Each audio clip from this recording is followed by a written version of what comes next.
Hello. Hello, everybody. Assalamu alaikum wa rahmatullahi wa barakatuh. Welcome to Counter Hit GG as I interview the champion, the one and only, Mr. eMass, aka Nas. What's up, buddy? Hello. How are you, Hello, Khalid? habibi. Hi, good, alhamdulillah, alhamdulillah. So, thanks everybody for tuning in. Hopefully you've enjoyed the highlight reel of Mr. eMass himself. Today we're going to be talking about a bunch of stuff, right? With you on the mic, myself, I'm called RKB, ITO Events, and I've been around, right? And then the guy you've been all waiting to see, eMass, top player, sponsored by Anka, I believe, right? Yes, that is my sponsor, Anka. Yep. So thanks everybody for tuning in. Also, if you know anyone who is actually interested in hearing the journey of eMass and getting a look-see into his career, how he started, his plans for the future, please don't feel reserved and share the stream around. We're trying to get as many people watching as possible so that everybody gets to share the cake, right? So yeah, how have you been, buddy? Good. Yeah. Alhamdulillah. How does it feel to be on stream, to be the one? Everybody's watching. I'm nervous, but I'm excited. I have a lot to share.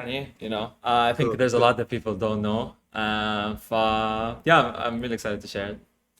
Good. Glad that you're excited as much as I am. So let's get to the chase and let's talk about how you started. Tell us about yourself. People who don't know who eMass is. Okay, play. I guess my name is Musa. I'm 20 years old. I'm a college student. After high school, I went to study a bit in the US in Massachusetts. Some people know me from the Smash community there because I attended a few tournaments.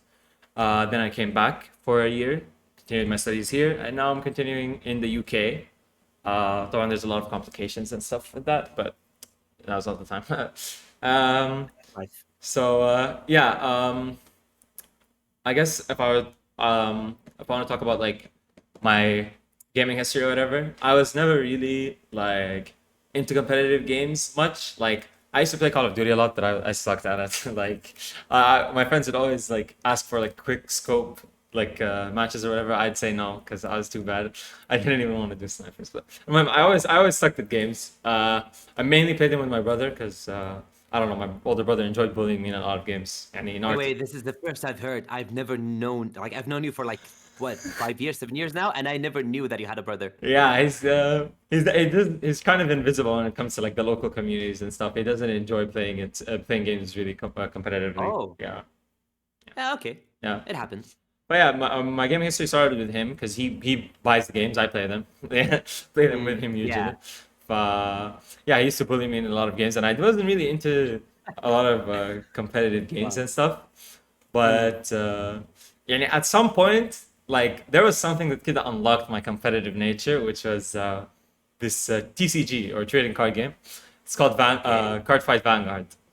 I don't know if you know about this. Yeah, it was like it was the hype at a certain time period. I believe like it was like between Yu-Gi-Oh and then when Pokemon started to become popular again. Yeah, it was like it used to have an anime, right? Yeah, it did. Vanguard. It did. Yeah, the anime. Yeah. It was like the only TCG with actual like good art. Like a lot of them like it was Marra anime styled. So it wasn't like Magic where it's like Marra like too realistic Okida or Yugi where it's like monsters and dragons. No, it was like it had like a lot of different aesthetics and a lot of they worked really hard on the art. You can tell. Like, it's very anime-fied. That was attractive to me as like a kid, some 14-year-old weeb. It started with that. I started playing Vanguard online, and as I got better, my ego started like exploding. For no reason, I was like, I unlocked a hidden competitor in me. I was like, I would go to YouTube videos. واكتب في الكومنتس عندهم like I just write down like you guys are misplaying here and I put the timestamp. This is a misplay. You guys should have done this. And I literally and all of the videos. And I had like a Kira PFP too. I was so mean about it for no reason. But that was a dark time. Do you ever go back to check on those comments? Do people So like reply? embarrassing. It's so embarrassing. Eh, Someone replied, but a lot of time I'm right, but no one can say anything. Yeah. I was like, yeah, but Wait, cause like I wasn't the same per se, but like I had a few comments that like I wrote or like I had like 10 years ago or something, and then I'd find somebody replying to them in 2021. yeah, sometimes that Didn't it happen happens. to you? La, because Yeah. Vanguard is too dead دحين. No one's replying, but sometimes I look at the old replies, but there's no new ones. Yeah. Yeah. Yeah, people are gonna dig up these comments. Oh, Like bed. good thing they're not in my name. You've exposed yourself. Oh, okay, okay, but don't underestimate the fan base. Okay, Like if they're desperate enough, they'll find it. They'll find it. that's scary. So, So yes, so yeah, from there, and I started like playing a lot, and at some point I started calling myself the best player in the world because I never saw like anyone like play what I thought was good enough. Every time I watched someone, I was like, no, they should run this, they should do that, and I was like, I had my own way that I wanted to do things, and I had my own ego, and I was like, this is how it should be played or something. But yeah, that unlocked my competitive nature kind of. But the problem with that, it was like everything yeah, I know Smash is low key, but this was like super low key. Yeah, it was like a 4 GB file, and it's like you download it, it looks like a flash game. It's so bad. It was because Vanguard had no official online. It was so yeah. bad. But eventually, I lost interest. Most card games didn't have official online until like Hearthstone became a thing, and then Yeah. companies decided to implement that, and they understood that it was a legit market. So it's It is. It understandable. is that Like back in the day, uh, yeah, back in the day, all we had was like bad simulators. yeah. The Hein Vanguard released an app in 2020, and I'm playing it, which Yeah. is funny. But Let's go. yeah. Let's go. From yeah, eventually I lost interest because, like you said, they didn't support the online stuff, and locally there I didn't find a TCG store or anything like that, طبعاً, which is Yeah, it's hard back in to the day find it stuff. was hard. It was hard. Yeah, yeah. From there, I guess like I found out about Smash, and I just kind of decided, this was the new hyper focus, like I'm gonna be the Yeah. best at that, because it actually has some like people respect you more in that field because it's like bigger and stuff. Among other reasons, come on, but yeah, I eventually that was like how like got into Smash kind of. I mean, there's more details though, but I think that's And fine. like that was the spark of your competitive nature, I'd say. Right? Yes, Yeah, like that's what got your engine going. the birth of my So ego. so to say. Yeah, like if you're a competitor, you have to have an ego. I don't care like where you're from. If you don't have an ego, if you don't want to be the best, if you don't want to win, like if there's no drive, I can't see you being the best. Yeah, Even if you're like a genius and have a head start of like everybody, eventually you'll run into a wall, and then you'll have to work as much as other people do. So even though people say that like talent is everything, I think like a major part of it is ego. Like to me, like yeah. to me personally, right? Because if you don't have a drive, like if you don't feel the burn after a loss, you're not really a competitor in my eyes. Yeah. I definitely can agree to that. Yani, like there has to be something that keeps you going when everything feels like crap, when you're not improving, when you have bad life circumstances. Yani, when everything goes bad, you have to have something that drives you. Usually, that's like ego, pride, stuff like that. It's good to have. Yeah. But also be careful not to get burned by your own flames. Yeah, Some yeah, people, sure. some people like take the egotistical route like too fast. Yeah, And then they you have to crash. find like a balance, like of like healthy ego in some ways, Yeah. the healthiest it can be at least. Yeah. Speaking of which, like before we jump into like a different question, like speaking of ego, whenever you had like, like lows from a loss, um, do you have some kind of like ritual or like something that you do to shake off that feeling? Because I see a lot of people be like demotivated when going into tournaments, and eventually eventually quitting the game because they can't win, or like they feel like a specific player is too good to overcome, right? And Uh, sometimes they get complacent. yeah, like I guess I get really demotivated when I feel like my work doesn't pay off. I feel like that's the main driver for a lot of people. Like or the main demotivator is like when you put in the work and you feel like you're owed something and you don't get it. Like that's when things go downhill. I guess the one thing to try to remember is like improvement isn't linear. Those are the key words, the key phrase in my opinion. It's like because a lot of people are like they put in the work and they expect the results, but in reality like maybe the person you lost to like was a matchup you weren't ready for, a play style you weren't ready for, you weren't feeling well that day, you didn't sleep that day, like performance and improvement is not linear. There's more reasons than you could list out for why you played in a way that you did. Taking losses personal all the time is not a good thing. Even if you have an ego, you have to remember like that. Like you have to kind of separate your loss from hurting your ego, because it doesn't have to mean that your hard work didn't pay off. Maybe it means that you need to work on a different thing than you're working on already. Maybe, yeah, you know what I mean? Yeah, I get you. So, related also to the question, I see also a lot of players not yet, like having a huge ego and not going as far as to watch their own matches after a loss. And like here is when ego becomes a problem, right? Yeah, Like yeah. it's okay to have an ego and regret a loss and feel that you want to do better, yearning for achievements, right? But like if you don't put in the work, or like if you don't spend your time in a smart manner, right? Eventually you'll waste a lot of time without getting the results that you want, and then that will backfire is what I usually see. So have you like gone through that? Do you regret some of the time? Like you've been there and like, No, I think that's an example of ego with no motivation. Like it's like, because if you have ego and motivation, all you're gonna do is practice because you want to protect that ego, you want to grow it, you want to give it the victory that it's hungry for. But if you have an ego and no motivation, then you want things to come to you. You're not willing to fight for your egos. But that's just like Yeah. a self-destructive pattern, because you're gonna lose Exactly. and it's gonna mess you up really bad. So it's really bad to have both of those traits: no motivation and big ego. Yeah. And To Peter, me, and I it never. eventually builds up. To me, Yeah, I and never have eventually that. builds up. Yeah. I've always had motivation. Sometimes I put it in the wrong place, which I have a lot of regrets طبعا in my journey, as everyone does. But like, Yeah. I've never not been like actively doing something if I possibly can. Yeah. As it shows, I mean, your recent performance in Ultimate 1 to 3 was nothing short of like great. And Thank you. I know that you wanted to, and I do believe that you could have done better. But that like doesn't mean that you should, belittle your achievement, nor like, make it, bigger than it should be. Which is also a good mentality to think about. On to the second question. Tell us about how you got into Smash and who got you to join in, or like what was the circumstance when you thought of, oh, Jeddah has a scene, maybe I should attend So events. so yeah. Around the end of Kid of My Vanguard era, that's when I started like.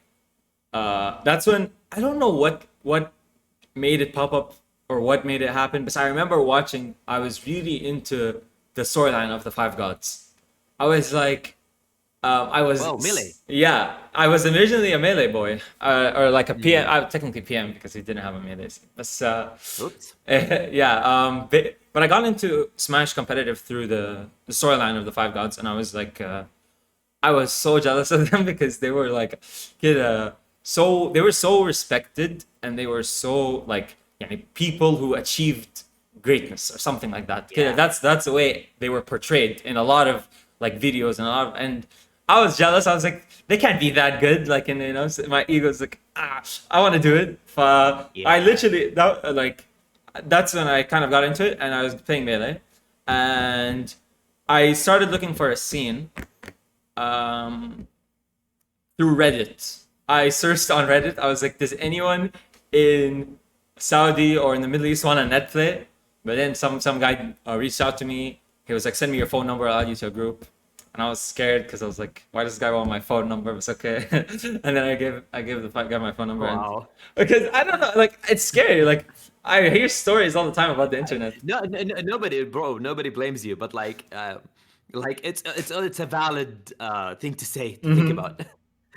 But yeah, I was added into a net play group, and from there I asked about the Jeddah scene, and I got the Twitter, and then with the Twitter I saw the poster, and that's how I got how I went to my first tournament. Okay, that's actually cool. I've been told otherwise. One player, for those who don't know, MooM is also a player from Jeddah. Used to be #1 back in Smash 4. Like he was the best in the Middle East for like what, 4 years? Yeah. 5 years? I don't know. Mara, he dominated. He dominated super hard. Yeah, he was super dominant, right? So he always used to tell me, "Oh, I got eMass into Smash." So now I can tell him, "No, Netplay got him into Smash. He's a documentary kid. Screw you." He helped me stay. There's more details for that later. Yeah. Okay. You're gonna crush his heart with this. I know. Okay. So let's see. We've already spoken about competition and stuff. Wait, so you got into Smash with the mentality of taking it like super competitive, right? Yeah, it was day one where I just decided like, day one. like okay, I'm like first year of high school or something, and I can't get I don't know what I want to do in the future, but I know that I have an ego and I want like a medium to show that I'm capable of greatness and that I'm worthy of respect and stuff. And you loved Smash, right? I liked, before I liked the game, I liked the idea of being good at a game. Okay, that's extremely unique. Usually people, play the game before, like, playing the game, enjoying the game. Yeah. No, it's for me it was the opposite. You were like, I'm gonna be Dexter. I'm gonna be the best that ever was. Yes, that's exactly that. That was the idea that I was like obsessed with. So when I saw how well they respected, that's actually really cool. That's really cool. Yeah, but I just saw them were so respected, and I was like, and I also didn't know what I want to do in my future. So when I was younger, I was like, okay, cool, I'll just destroy everyone, and I'll get money for being good at a video game. But that was the my mentality. Right now, I don't know how I feel about all of that, but I know that I still want to be the best. Yeah, and maybe it'll change in the future, but like for what it is right now, you are the best in the Middle East. Yeah, I want to be, but best in the world is the best in the world eventually, inshallah. Yeah, you'll get there. Okay. So, is there any notable global or like local influence to your Smash journey that you want to talk about? Yeah. Well, I'll talk about global first. So. Okay. I mean, we've already established like the story of the 5 gods was something major, right? I think. Should I mention redacted? Hey, by all means. Okay. I'll talk about it briefly. I think what he did was messed up and stuff. I don't condone anything. I'm just trying to explain how it influenced me. Like guys, please just understand that we do not condone any of the allegations, and it's not anything like it's not remotely political. It's just it's stuff that we grew up with, and it's part of our culture. So it's just that, nothing more, nothing less. Yeah, please go ahead. Just so the way I was just like obsessed with Zero's streak or his dominance or something, and I really wanted to replicate that. So yeah, I guess that's someone who really influenced me because he set a precedent for what was possible, like that level of dominance. It made me like really excited to match or maybe surpass that kind of legacy.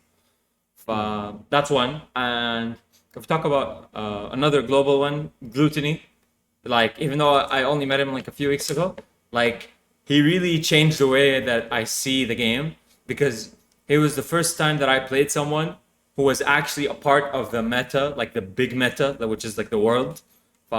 Seeing what like the result of like competitive play from Brawl to Ultimate in one player, which is Gluttony, because he's been playing for that long and he's the top level. It was like, and he like it really changed the way that I see the game.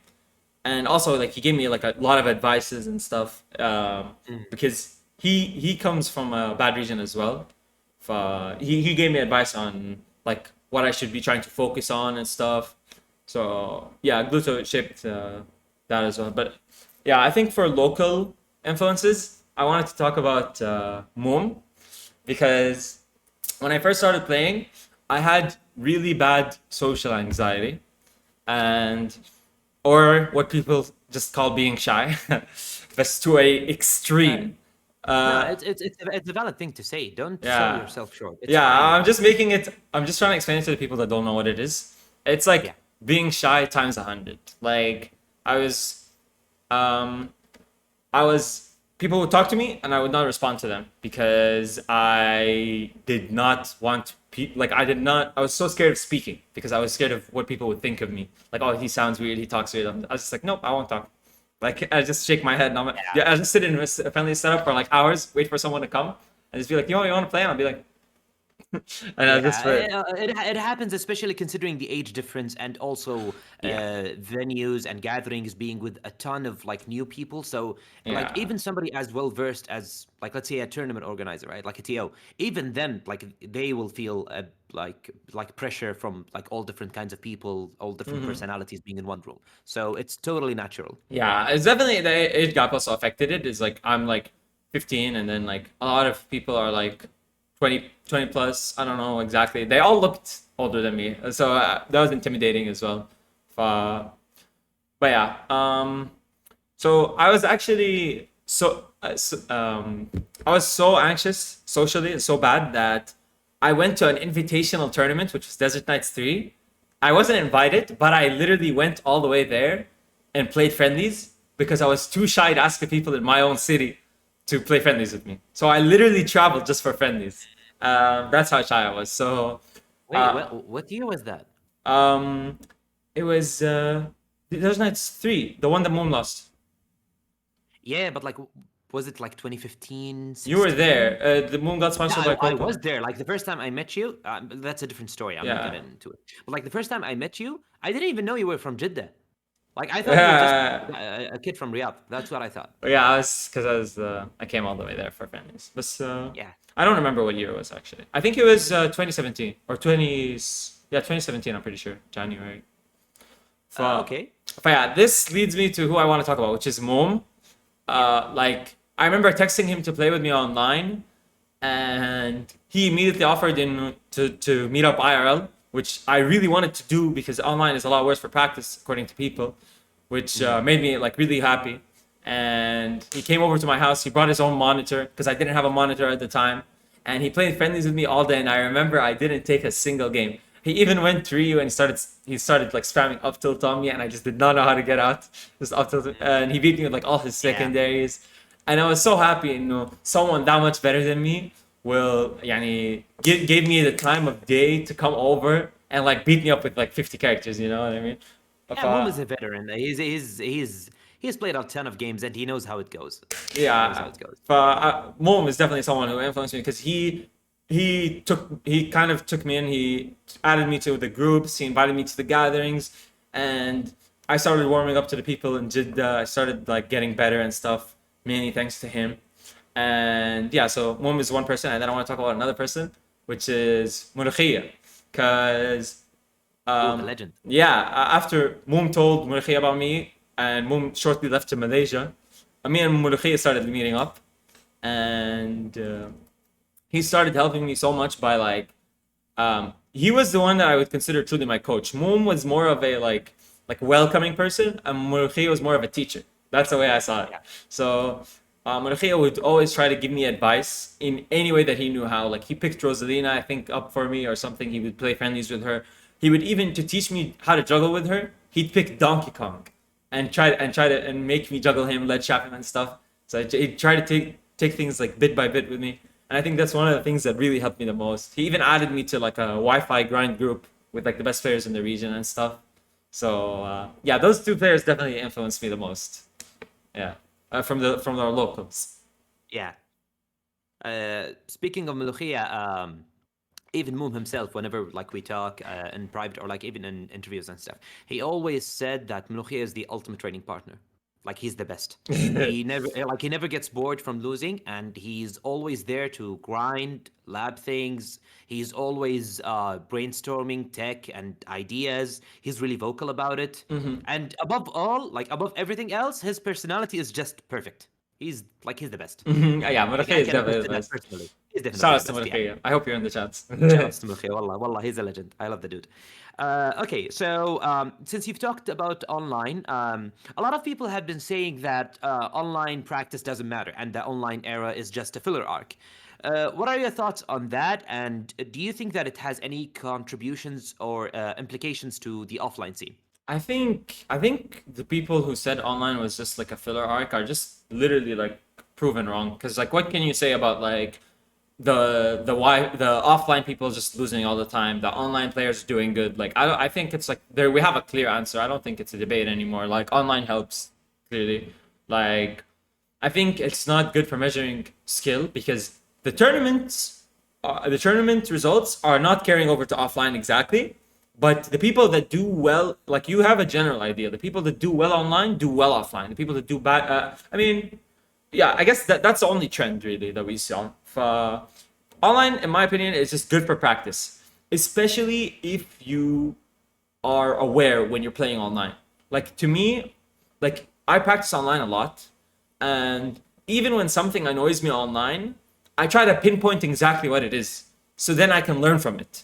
You know what I mean? So like for example, like I'm trying to whiff punish something and I can't get it, then like I just ignore that part of the game and I focus on what I can work on. You don't have to win to practice online. You can focus on specific things, you know. I think online is definitely helpful. So would you say that people take losses and mistakes online way too seriously?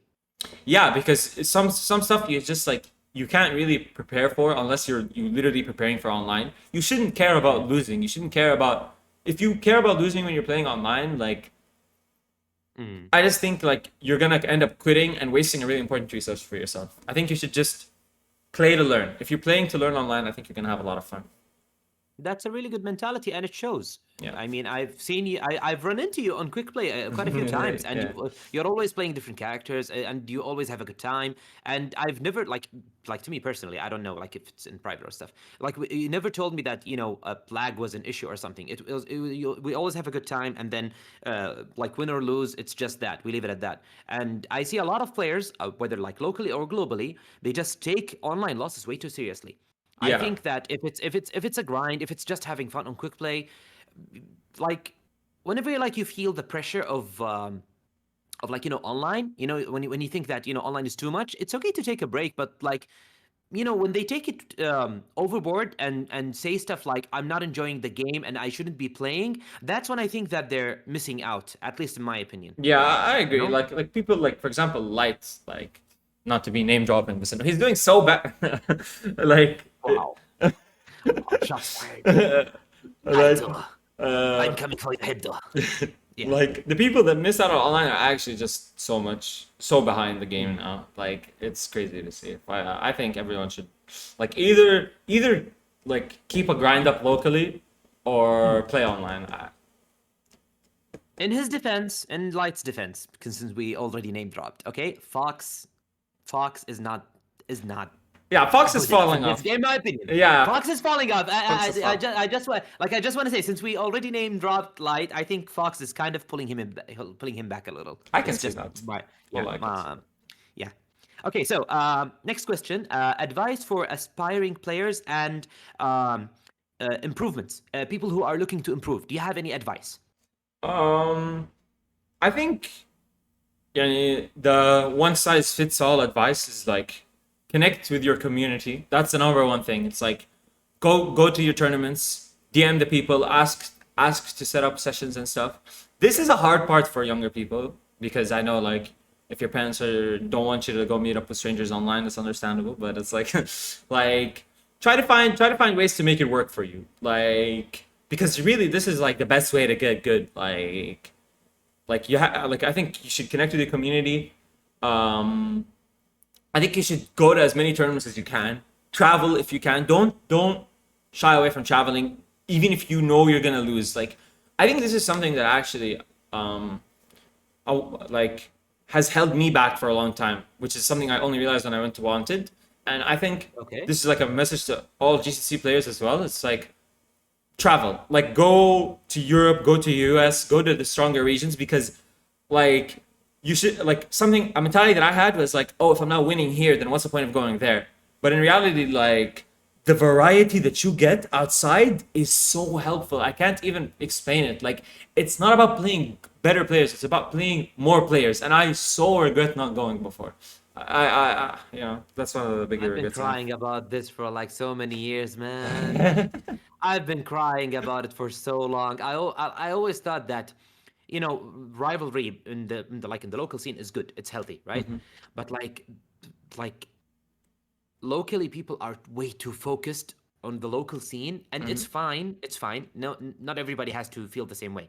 But like, especially people who want to be the best and want to eventually venture out to the global scene and try to prove themselves, whether it be in like European events, Japanese events, or like in NA. I really think that people should definitely take your advice and venture. It's fine if you're not the best right now. Just Yeah. go, like give it a shot. You'll immediately know if it's for you or not, Yeah. and you'll save a lot of time. You will, and you'll learn so much. It's so amazing. Like it was literally a dream come true for me. Imagine, like, you wake up at 9 a.m., you come down, there's like hundreds of players, like maybe like 50 or plus high level players, and they're all just waiting to play you. I like, kid is like, I just go up to random high level players. I'm like, yo, you want to play? And I play a best of 5 or a first of 5, and I go up and I play another high level player, best of 5, first of 5. It was literally a dream come true, and I was like, oh my god, I love this. Like, I was at Ultimate Wanted. I was like, if I just did this forever, I would be happy. Like, I want to just go downstairs, play players, go back up, and just repeat forever. That's really good to hear. Yeah. Especially since people tend to give the ultimate, or should I say, the brawl kids a bad reputation, and they had a discussion about it on Twitter the other day, that ultimate players are lazy and they don't want to practice. I mean, I don't know if it's about like, if it's strictly pro players, but I always see people grinding all the time. Yeah, I Some don't people know. even overgrind. They play Yeah, just yeah. too much, and it hinders them, right? I see that. So hearing you say that is reassuring, Saraha. It's really cool. Yeah. On to our next question. Things you would have told yourself to, like habits, right? Habits, or like, things that you would have told yourself to do or drop back when you started, or like, during your journey, even if recently. I think obviously one of them, the first one I mentioned, which was Traveling sooner. traveling sooner, travel outside, travel. The bigger the event you go to, the better. The longer the days of the event, the better. Those are the criteria. Like, go to the biggest and the longest events you can find. And I think something else I tell myself to drop. Oh, I tell myself the phrase, which is improvement isn't linear. Like, losses aren't a direct statement. Like, keep your head up after a loss. You like don't let it affect you, because there's a lot of times where I lose to someone and then I like destroy them in friendlies. You know what I mean? So it's like, just because someone beats you, it doesn't mean that they're better than you. It doesn't mean that you're bad. It doesn't mean that, you know what I mean? Like, so I think I tell myself to find like, instead of always blaming myself, don't be too hard on myself. That's what I tell. And last thing is just like, analyze the game sooner, because it took me so long to analyze the game. Like, I remember the first time I learned about like aerials that you can't grab, or like the first time I learned about, like, really looked at frame data was like summer of 2019. Because like like it took me so long. Like, I remember watching a replay and I was like, But like, wouldn't you say that it's one way to approach the game? Like, some people are just natural. They don't look at frame data. Actually, frame data holds them back. I've seen people who like approach it in a different manner, where they they disassemble the game into a few parts, and then they start talking about advantage, disadvantage, juggling, ledge trapping, and they study each on its own, and look at it separately. I don't want to cut you off, but like, yeah, I think that especially in Smash, numbers aren't everything, but they're also really important to know about, right? Because like, it gives you a general idea of when to when it's your turn and when it's not. But at the same time, there are situations where like numbers don't mean much because there are also other elements like your positioning, spacing. So, when mid-level players they just overextend like in any combo. They just want to get the heftiest punish like they can get, right? And then they end up overextending and then they get bobbed. And then they think to themselves, oh, like this character sucks because if I miss or like if I don't get my reward, there's nothing I can do, and then they usually tend to start looking up numbers, and then they tend to be too focused on numbers. I don't know if you've run into these kinds of players, but I've seen a lot of players just talking about like numbers. Okay, this is -2. You're mashing -2, and then they speak about it like as if it's omnipotent. And -2 is a situation where you can't do anything. Yeah, I think it is like a thing where people are too focused on numbers, but um, I don't know why. Like, I feel like sometimes you don't have the luxury of knowing what your style is. Like, I'm like, look at where I live. Like, I don't like. I have to use all my resources. Like, I No, see. it's definitely a resource. I'm sorry Yeah. to cut you off, but like it's definitely a resource, and it's one way of like working towards your goal, and you're 100% valid. But I'm just saying that like to me when I see you play, all I think about is like, God, his neutral is mashallah, Thank you. and Yeah. neutral is not just numbers. That's what I'm Yeah. saying. Yani. Yeah. It's like, well, analyzing doesn't have to be necessarily frame data, but I'm saying like it's important to be aware of these things. Like to me, it took me a very long time before I started like consciously breaking down. Like I was a grinder since day one, but like a lot of my grinding was not specific practice. It was just like Yeah. play and lose and get better, play and lose and get better. Same. But at some point, I was just not getting better because I was playing to I was playing to improve, but I wasn't playing to improve a specific thing. That really held Yeah. me back. If I Yeah. could go back in time, I guess like be more aware, whether it be frame data, but not too much, like you said, or of Mm. situations, stuff like that. Like I just be more aware as a player. Like you would say that you were aimless, and then now you have specific goals in each session that you work towards. Yeah, like I think right now, like I feel like I almost like cracked improvement. Like it feels like very natural. Like nothing is scary. I don't feel like I'm gonna plateau anytime soon.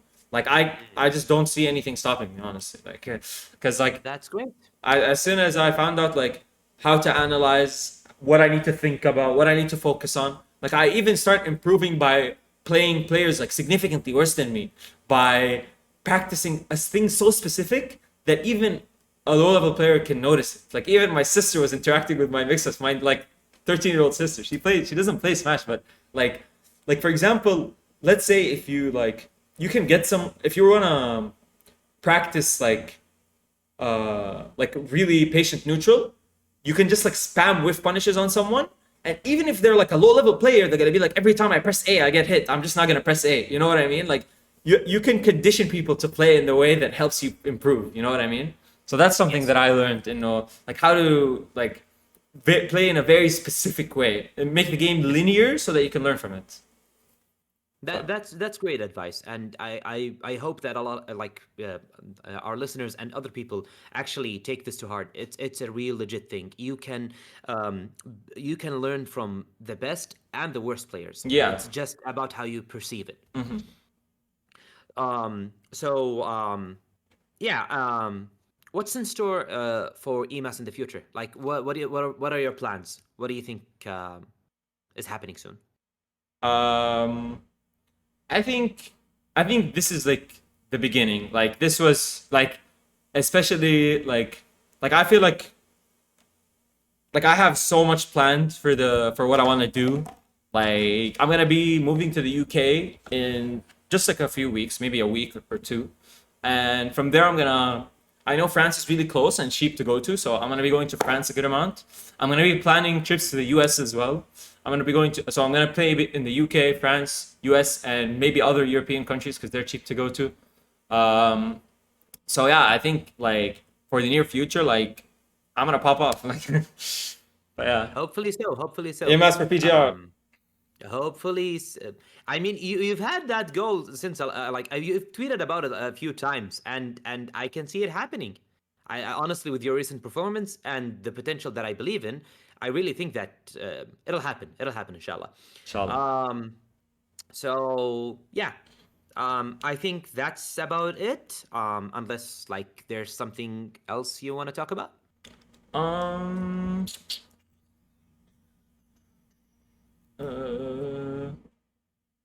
No, I think that's about it. Yeah. Okay. Are you gonna do a Q&A thing or wrap it up? I mean, it's up to you. If you have the time, if anybody in the chat wants to ask, eMass a question, shoot away.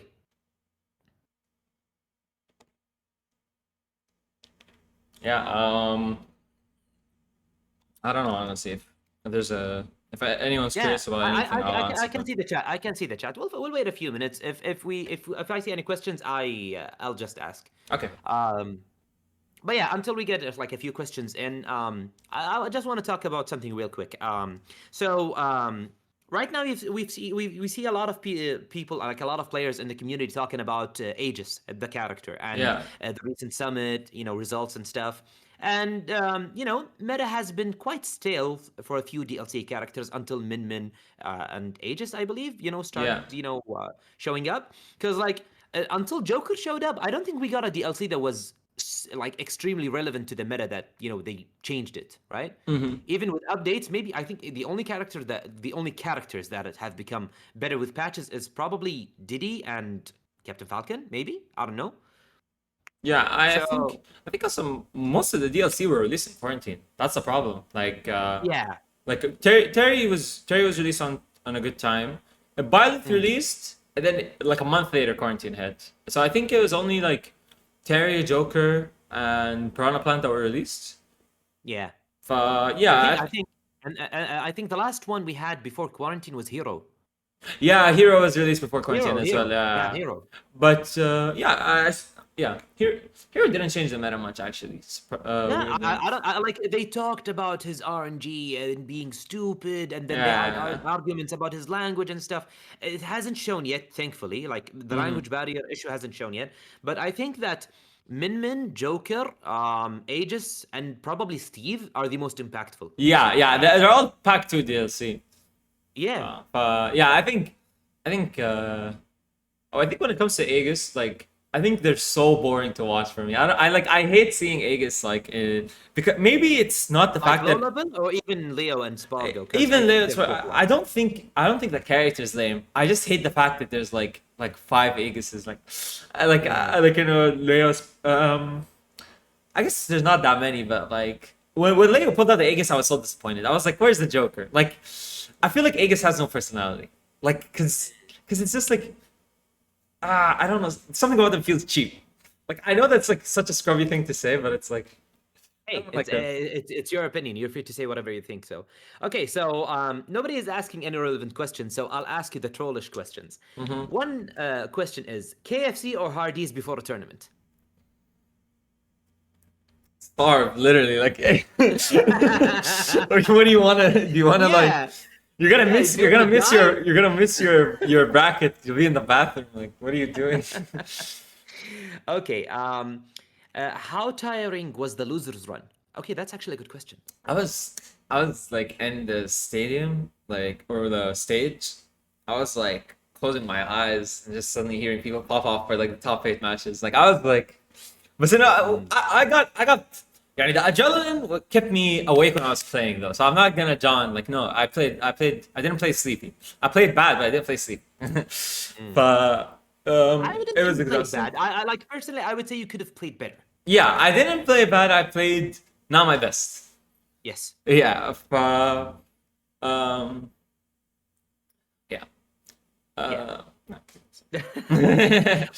We'll say that it was draining, but it was a blast. Yes, I actually had so much fun, like just like running through people, like, you know, finish my match, Bro, finish my match. bro, you looked like you were having a blast. Like every match was down to the wire. Besides the one that you were like destroying people. Some of your matches were like one-sided, and some of them were like down to the wire, and it was hype. It was hype. My Us as a spectator, I had a blast. I'm so I love my set with Nero's so much. It's my favorite set that I ever played because like that comeback is just so crazy to me. Like I'm so happy that I did it. Yeah, and I'm glad that you made it happen. Like you're the dude. You're the one who made it happen. So Floaty Man asks, how have you been, Musa? Good. Next question. I don't know. I'm fine. I'm happy. I'm excited. University starts. I'm moving. I'm looking at the I'm looking at the chat, and I'm searching questions, and I don't want to miss any relevant ones, but like most of them are like most of them are our friends and they know you. They can just reach you out at eMass, I believe it is. Yeah, eMass Ultimate. Yeah, it's eMass Ultimate now. Mm-hmm. Yeah, I was about to say the old one. Okay. Okay, this is controversial, and you and I are here to see this happen. Okay. I need you to tell the people, who do you think are the top 5 in the GCC right now, in your opinion? I don't care about results. In your opinion. Me. لا دقيقة. Me, Ziad. Ooh. Yeah.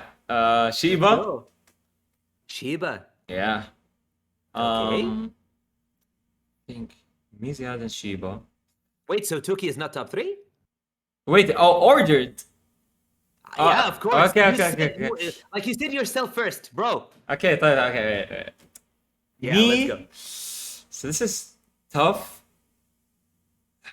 This is tough. So it's between Tuki, Ziad, and Ravai. Okay.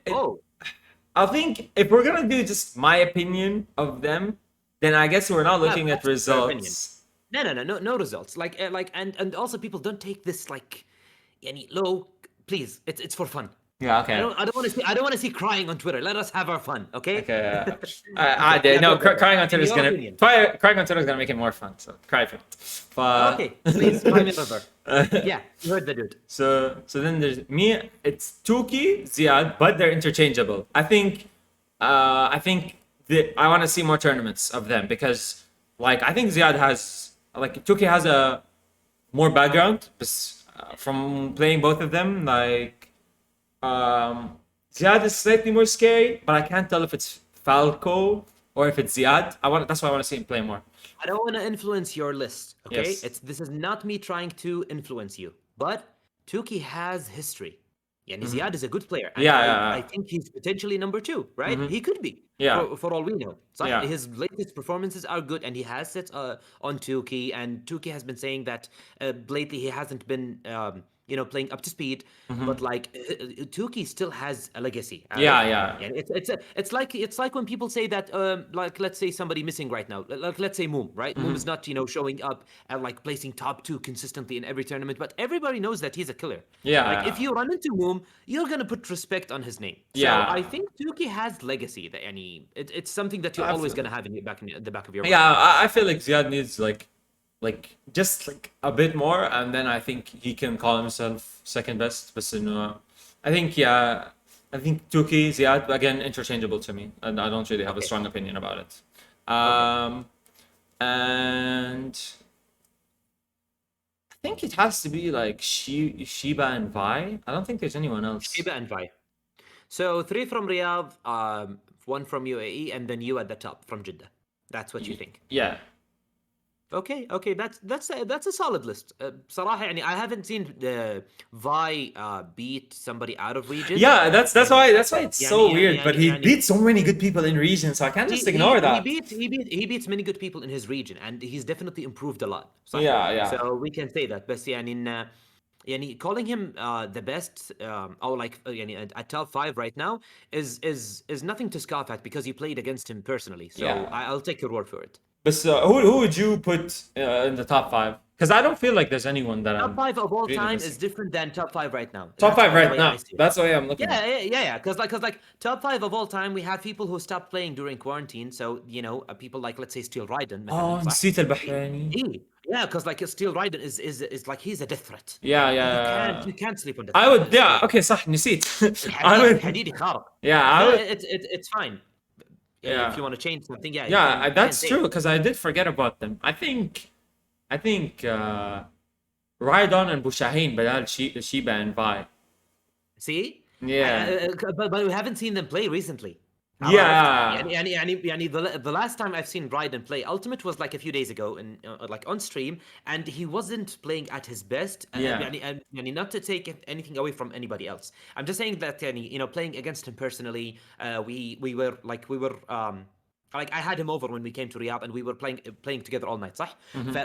Back when he was up to speed, he was sharp. I haven't seen that sharpness because he's focusing on melee, صح؟ And that's why I'm saying that, of all time during Ultimate's lifespan is kind of different than like recently. Because Yeah. in Ultimate's lifespan, in my opinion at least, Madara and Bad Apple should be mentioned. Yeah. True. I forgot about them as well. Because there's too many inactive people. Because like Madara, when the Japanese players were over, he was second, عرفت? And Bad Apple won a tournament with his secondary, beating most of the good players and like only dropping against Zemoth, Rib Zemoth, عرفت? And then we have so many good people. Yeah. بس إن of all time is shaky. Yeah. بس like in recent time, I wouldn't صراحة put Raiden, even though he's a contender. Madara is MIA, and then we have like a few others. So your list is really valid. That's why I said Vi is like Vi is a contender. بس إنه I need to see him play against the local challengers. I need him to beat the Guardian Snack. Yeah. Snack is Guardian? Snack is like because like Snack is what? How do I say this? He sells himself short, and I know a lot of people will think otherwise. صح? I'm gonna be straight. But Snack is like the dude. If you haven't contested with Snack, then you can't call yourself one of the best. صراحة يعني, Yeah. Right? Because like even recently, Snack was the one who beat Tuki into losers in the last Desert Nights, the one you won. Yeah. And you beat him with Banjo, عارف? Yeah. So don't sleep on Snack. Don't sleep on Snack. I like I need to see Vi play against Snack. Then we'll talk. That'd be interesting, but it would be a hard matchup for Vi. Come on, considering Snack plays on the zoners. But yeah, that'd be interesting to watch. Yeah. But like, you get what I'm saying. So Yeah. when Vi plays against other people besides yourself, and then we can solidly say that he's 100% top 5. In my personal opinion, though, he is a contender 100%. Yeah. The kid is mashallah. Him and Joseph, they are the future. Yeah, they are. They are the future. Yeah, they are the future. So yeah, I think that's about it. I don't see any questions. Okay, one last thing. Okay, one last one. It's time for some controversy, says King Tata. Hello. Best GCC region, only accepting one answer. Is that even a question? Come on, Yani. Every other region is practically half dead. Yeah. Half active, Yani. It's just Riyadh. What are we gonna say, Yani? Controversy, he said, wallah. Yeah, it has to be Riyadh because it's like Riyadh's like Yeah. Riyadh it has the most players. What do you want to say? Yeah. They have Zanza. Not even just the players. Like the players are good, but they have Zanza. Zanza is carrying you guys. True. Wallah. True. Okay, so jokes aside, shoutouts to Zanza, shoutouts to the Riyadh scene, shoutouts to everybody. I love everybody in the GCC. You're all great. I'm proud to call myself one of you guys. And I'm honored to have been a host for today's interview with you, eMass. As a friend, I wish you the best in your future endeavors. Shoutouts to Anka for picking you up. And also, if you have anything left to say, somebody to shout out. Yeah, shout out to my sponsor Anka. Shout out to Crime because he was he's the one who helped me get to France actually. Like Crime is like one of the biggest supporters of the community. Shout out to Crime. Shout outs to my sponsor Anka. Shout outs to Abdullah counter hits. I think that's about it. Yeah. Ab is the goat. Ab is the goat. Ab is the goat. Ab is the goat. Okay, guys. So we're gonna be wrapping it up. Thanks. Thank you, Counterhit. Thank you, Ab, for having me over. Thanks for the time, eMass. Yeah, thank you. And Had fun. see you guys soon.